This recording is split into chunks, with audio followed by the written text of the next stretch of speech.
Hello everyone, welcome to our channel. I am back again with another video on the central nervous system pharmacology, that is the drug of abuse. So basically in the pharmacology you have to remember two drugs of abuse. One is the alcohol and other is the opioids. So in this video we basically concerning about the alcohol, and the upcoming video will discuss about the opioids. So if you have not subscribed our channel yet, please click on the subscribe button below and do subscribe our channel. And for the notes you can join our Telegram channel. I'll be uploading the notes of this video there. So in this video we basically concerning about the alcohol, and we have discussing about the drugs which are used to decrease the craving of the alcohol. So alcohol is basically when it enters the body, it gets converted into aldehyde, which then again gets converted into the acid. This is basically what you have learned in the chemistry in your high school. So alcohol gets converted into aldehyde by the help of the enzyme alcohol dehydrogenase,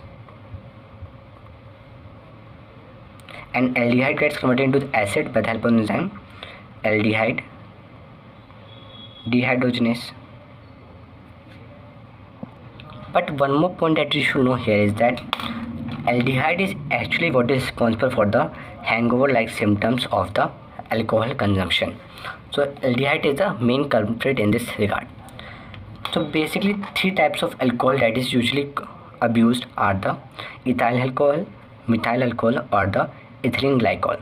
The most commonly drinkable is the ethyl alcohol, while the methyl alcohol is sometimes get adulterated in the ethyl alcohol and causes poisoning, and ethylene glycol is something which is used as an anti-refrigerant in the automobile industry, which is usually ingested by mistake. So ethyl alcohol, when it gets entered the body, alcohol dehydrogenase enzyme act on it and gets converted into acetaldehyde, when again aldehyde dehydrogenase act on it and gets converted into acetic acid. What with the methyl alcohol? It gets converted into formaldehyde, which converts into formic acid. In the ethylene glycol we have something new to remember. Ethylene glycol gets converted into glycolaldehyde, which gets converted into glycolic acid. This glycolic acid can again get converted into oxalic acid, which will lead to the stones in the kidney. So ethylene glycol is something that is very dangerous to our nephrotic system. In alcohol aversion therapy, we use a drug called disulfiram. I think you are quite aware of the disulfiram action. It's basically the vitamin K antagonist. So basically what does disulfiram do? It inhibits aldehyde dehydrogenase. So when aldehyde dehydrogenase is inhibited, aldehyde will not convert into acid, and aldehyde will produce some symptoms of hangover, that is vomiting, headache, restlessness, and other symptoms. So we can use disulfiram as a treatment for the alcohol addiction. Apart from the disulfiram, there are other group of drugs that perform the disulfiram like action. So you can remember that with the help of mnemonic cyclic GMP. So C stands for chlorpropamide, ceftriaxone. So ceftriaxone and chlorpropamide you have to remember by the mnemonic C. G stands for desofulvin, M stands for metronidazole, and P stands for procarbazine. So these are the drugs that does disulfiram like. There are other group of drugs that decrease the craving of alcohol.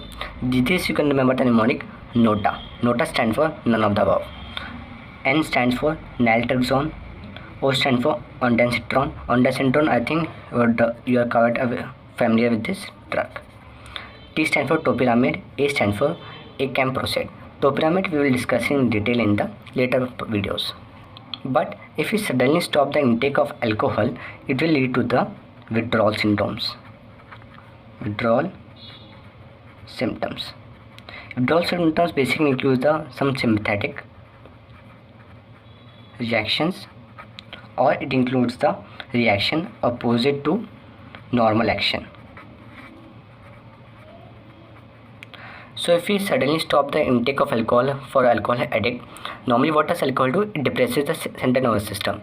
So opposite will act and it will perform the hyperactivity of the central nervous system. So you have to give certain drugs which basically does the function of the depressing the central nervous system. So most commonly used depression is basically are benzodiazepines. In benzodiazepine we use diazepam. Let's talk about the methanol. Methanol, when consumed along with the alcohol or normal alcohol, let's say ethyl alcohol as an adulterant, it can lead to the methanol poisoning.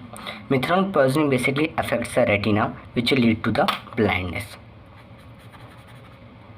Then what is the treatment of the methanol poisoning? Earlier the treatment preferred was the giving ethanol. Ethanol is basically a competitive inhibitor of the alcohol dehydrogenase. So most of this alcohol dehydrogenase will involve in the conversion of ethyl alcohol to acetaldehyde and acetaldehyde to acetic acid, but the conversion of methyl alcohol to the formaldehyde will be stopped. But the newly preferred drug for the treatment of the methanol poisoning is the 4-methyl pyrazoxole, which is basically the drug called the fomepizole. It is basically a drug of choice for the methanol poisoning. So you have to remember 4-methyl pyrazole or fomepizole is a drug of choice for methanol poisoning. Ethylene glycol, when consumed by mistake, causes metabolic acidosis and oxalate crystals, which will affect the kidney. And a drug of choice for ethylene glycol poisoning is same as that of the methanol poisoning, fomepizole.